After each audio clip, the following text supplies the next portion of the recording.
সব প্রক্রিয়া শেষ করার পরও দক্ষিণ কোরিয়া যেতে পারছেন না 11,000-এর বেশি বাংলাদেশি কর্মী। নিয়োগকর্তার চাহিদা ও পছন্দের উপর কর্মী নেওয়ার বিষয়টি নির্ভর করে বলেই তাদের যেতে দেরি হচ্ছে বলে মনে করে বয়েসেল। এ নিয়ে আরও বিস্তারিত জানতে চাই আমাদের সাথে যুক্ত হচ্ছেন আমাদের স্টাফ রিপোর্টার মাহমুদুল হাসান নাজিম।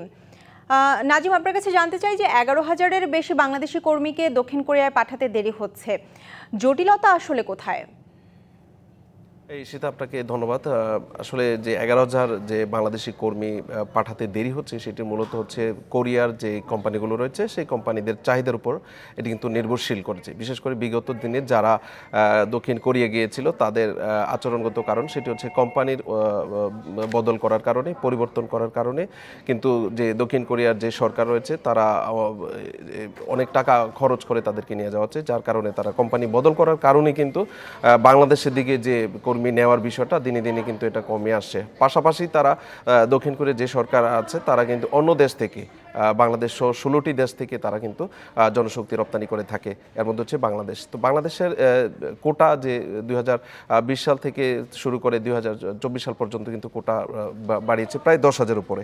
তো সর্বশেষ গত বছর কিন্তু 11,700 মতো কোটা বাড়িয়েছে, পাশাপাশি 3,000-এরও বেশি কর্মী তারা পাঠাতে পেরেছেন। আর কোটা খালি থাকার কথা আসলে আমাদের ভাষাগত কারণে কিন্তু একটা জটিলতা রয়েছে, সেই জটিলতাটা নিরসন না করা পর্যন্ত কিন্তু জানতে চাই যে আমরা আসলে আপনার প্রতিবেদনে দেখছিলাম যে দক্ষিণ কোরিয়ায় কর্মী পাঠানোর একটা ভালো সুযোগ থাকার পরেও এমপ্লয়মেন্ট পারমিট সিস্টেম ইপিএস এর আওতায় বাংলাদেশের জন্য যে কোটা বরাদ্দ থাকে তা পূরণ করতে পারেনি বাংলাদেশ।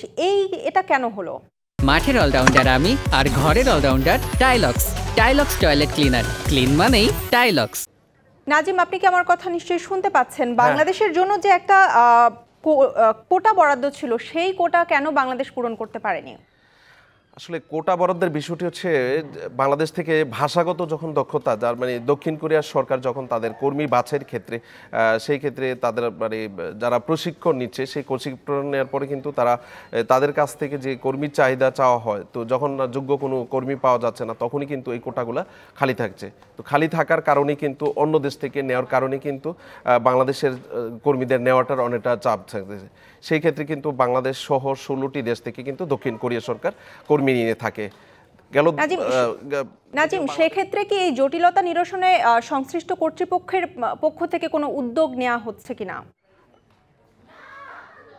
আসলে জটিলতা নিরসনের জন্য বাংলাদেশ সরকার এবং দক্ষিণ কোরিয়া সরকার কিন্তু তাদের গভর্নমেন্ট টু গভর্নমেন্টের মাধ্যমে কিন্তু তারা আলাপ আলোচনা চালিয়ে যাচ্ছে। আরেকটি সুসংবাদ হচ্ছে যে আসলে এইসব কর্মীদের যে একটি দীর্ঘদিনের তার যে জটলা বা যে ধরনের ধীরগতি হচ্ছে সেটি নিরসন করার জন্য কিন্তু প্রবাসী কল্যাণ উপদেষ্টা নেতৃত্বে মন্ত্রণালয় থেকে কিন্তু আগামী মাসের মার্চের মধ্যে কিন্তু একটি প্রতিনিধি দল দক্ষিণ কোরিয়া তারা সফর করবেন। সফর গেলে হয়তো বিষয়টি তো ফয়সালা হয়ে যাবে যে আসলে তাদেরকে কত দ্রুত পাঠানো যাচ্ছে এবং বাংলাদেশের যে কর্মীরা রয়েছে তাদের দীর্ঘদিন।